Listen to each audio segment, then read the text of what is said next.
নমস্কার, মনির কিচেনে আপনাদের সকলকে স্বাগত জানাই।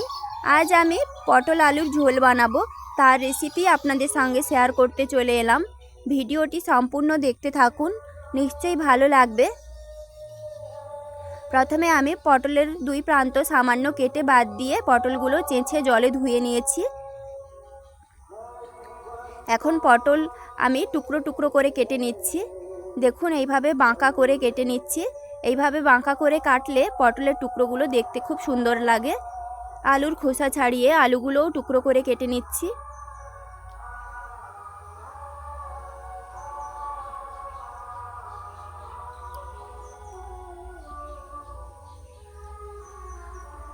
পটল আর আলুর টুকরোতে সামান্য লবণ হলুদ গুঁড়ো মাখিয়ে নেব।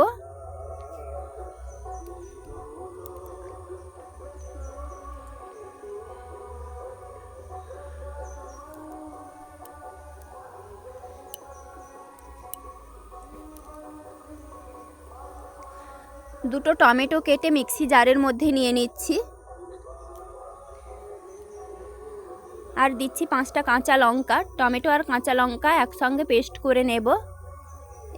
এখানে আছে জিরে, রসুন, আদা, বড় দুটো পেঁয়াজ, এলাচ, দারুচিনি। এলাচগুলো ফাটিয়ে রাখবো। জিরে, আদা, রসুন এগুলো আমি বেটে নিচ্ছি। আর পেঁয়াজ গ্রেটারে ছিলে নিচ্ছি। সব কিছু উপকরণ রেডি করে রেখেছি। কড়াই দিয়েছি তেল গরম হয়ে গেছে। ওই গরম তেলের মধ্যে পটলের টুকরোগুলো লাল লাল করে ভেজে নেব। অবশ্যই ভালোভাবে লাল লাল করে ভাজতে হবে, নাহলে কিন্তু পটলের কাঁচা গন্ধ থেকে যাবে, পটলের রেসিপি খেতে ভালো হবে না। তাই খুব ভালোভাবে লাল করে ভেজে নিতে হবে।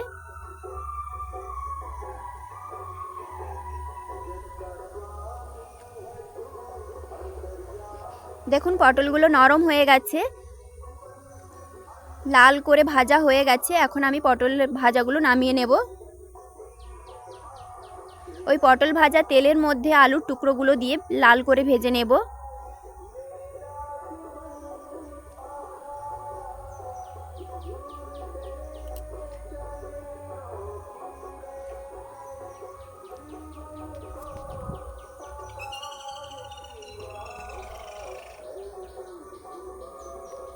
আলুগুলো ভাজা হয়ে গেছে, নামিয়ে নেব।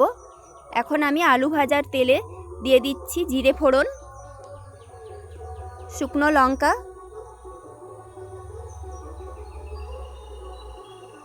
এলাচ, দারুচিনি দিয়ে দিচ্ছি। এলাচগুলো ফাটিয়ে দিয়েছি। তেজপাতা,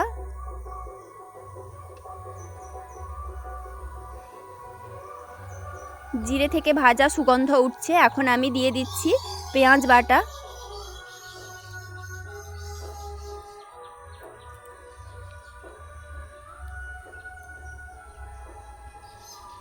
পেঁয়াজটা বাদামি কালার হয়ে গেছে। এখন দিয়ে দিচ্ছি রসুন বাটা,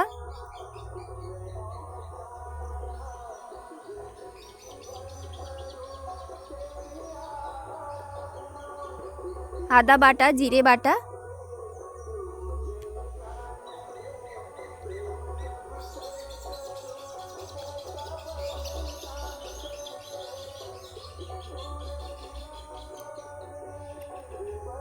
দিয়ে দিয়েছি সামান্য চিনি, লঙ্কা গুঁড়ো, হলুদ গুঁড়ো, সামান্য জল, মশলা যাতে না পুড়ে যায় এই জন্য সামান্য জল দিলাম। কয়েক দানা চিনি দিয়েছি কারণ মশলার কালারটা খুব ভালোভাবে লাল হয়, ঝোলটা দেখতে সুন্দর লাগে। এখন দিলাম টমেটো আর কাঁচা লঙ্কার পেস্ট, দিয়ে মশলাটা কষিয়ে নেব খুব ভালোভাবে।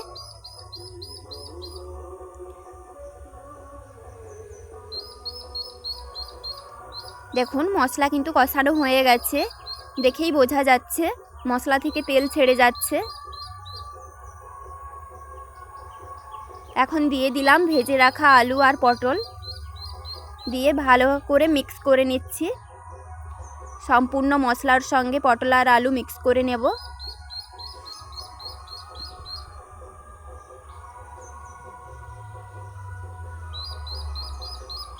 ধনে পানমৌরি গুঁড়ো ছড়িয়ে দিলাম, স্বাদ মতো লবণ,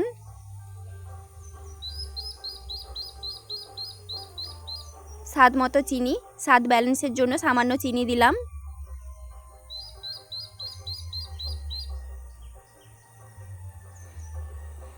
দিয়ে দিচ্ছি মিক্সির জার ধোয়া জল, পরিমাণ মতো জল।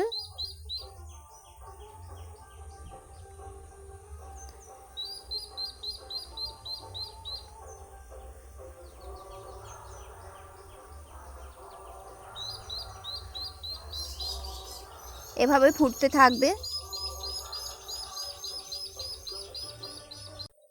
আলু সেদ্ধ হয়ে গেছে, এখন দিয়ে দিচ্ছি গরম মশলার গুঁড়ো,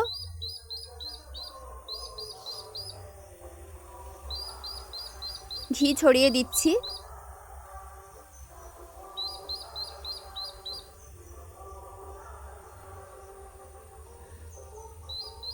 নেড়ে চেড়ে মিশিয়ে নিচ্ছি। গ্যাস অফ করে নামিয়ে নিলাম। এই হলো পটল আলুর ঝোলের ফাইনাল ভিউ। দেখুন কত সুন্দর হয়েছে। ভিডিওটি ভালো লাগলে লাইক, কমেন্ট, শেয়ার আর সাবস্ক্রাইব করে পাশে থাকবেন। ধন্যবাদ সবাইকে।